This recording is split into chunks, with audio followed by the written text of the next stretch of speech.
तो नमस्कार प्रणाम भाई लोग, हम गुरु यादव लोग यार छापरा के बाद फिर से भोजपुरिया से आई एम सतनाम से स्वागत करता नहीं वालों के तब वीडियो में बने रहिए। भैया लोग रंगा लोग हम आपको प्रेम लीला रंगा लोग के सुनावा चाहता नहीं तो सुनी लोग। तो भैया लोग गर्मियों का से रहरी में मिले तो कहनी का हो एगो बात ऐसे कही तो कहतिया कह ना तो हम कहनी किसी आई बुना नु तो कहते हम किसी आए थे तारा खाली ले जान दे देन जान तो कहनी जान मान दो फिर को बात सुना तो एगो के सुनावा के तनी तो कहनी कि एगो बात बताई तो बतावे त बुका लाइन मानी सेनुरा लगावे त बुका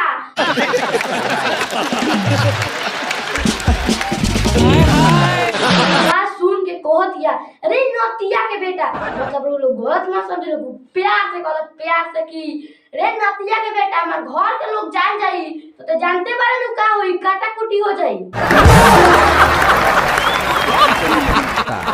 कहला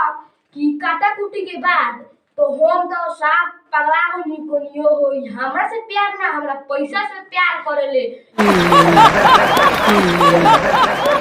अब भैया लोग तो नी गौर करन लोग बात से कहा जाला नी आगे के बात छोड़ी लो पीछे के बात सुनी लो कि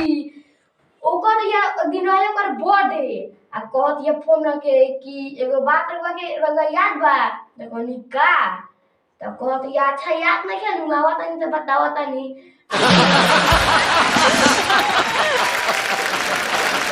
बाबूजी दे लोन 2 क्विंटल गेहूं की जो बेच के आप पैसा ले आइए कि गाय के चोकर खीने के बाद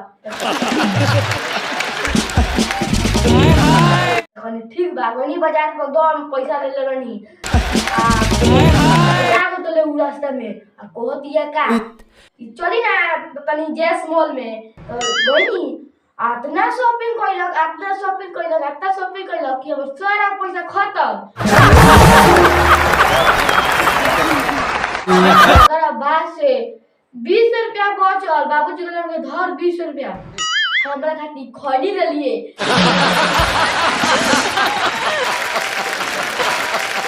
ठीक बा आगे 20 रुपया बचल तो ले लगा टेम्पू में बैठ गए आ हम पैदल ठेंगा तने टेम्पू में आराम से जा किया तो अब सब कान धोलनी की इसे चक्कर में ना पड़ के जाए तू प्यार कइलो के बालो तो जोन बात कहनी है बात एक बार जरूर ट्राई करियो लोग अपने मलिया से गड़बड़ा गइल लोग तो सुना के खाली आवरी तो होई गाना सुना दिया लोग एक बात बताई तो बतावे ना बुका आ लाइल बनी सेनुरा लगावे ना बुका तो बात तू लोग कहबो लोग तो उ तो पूरा चौक हो जाई ओकरा बात से तार का हाल करी आगे के कहानी में घुसी लोग तो खेसारी भैया सब लोग के बुलाहटा गलन की जे प्रेम में धोखा कइले बा हमर लगे आओ तो हम सोचनी कि हमरो तो प्रेम में बहुत बड़ा धोखा भइल बा कि हम जाई तो गइनी तो खेसारी भैया कहत रही प्रेम में तू धोखा कइले बारा तही पे कुछ कह के गाना गा दी त कुछ कहनी तो गाना गा देलक कि हई गाना कि लाइल बनी सेनुरा लगावे त बुका त गाना बोलो फट से स्टूडियो में गइलन फटाक से गइलन आ सटाक से रिलीज होलन आ सटाक से के हाल पूरा ट्रेंडिंग में चल गए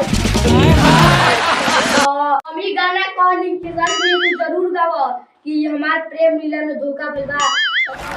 बोलो रुपया बस देलन 100 रुपया धर अपन खाते पीते चलिए घरे ले लेनी खाते पीते पूजा चलन घरे ओकरा बाद से बाबूजी लाठी लेके भोज खाली तुरा के खारा भरलो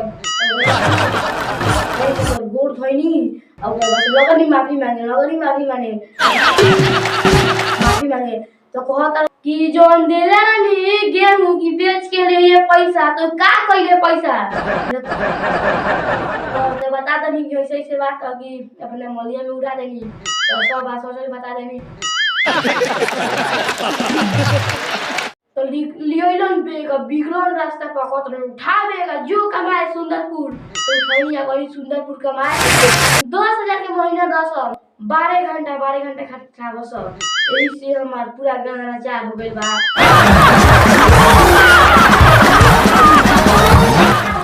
भैया लोग लेकिन आपन तो लोग चार मत करो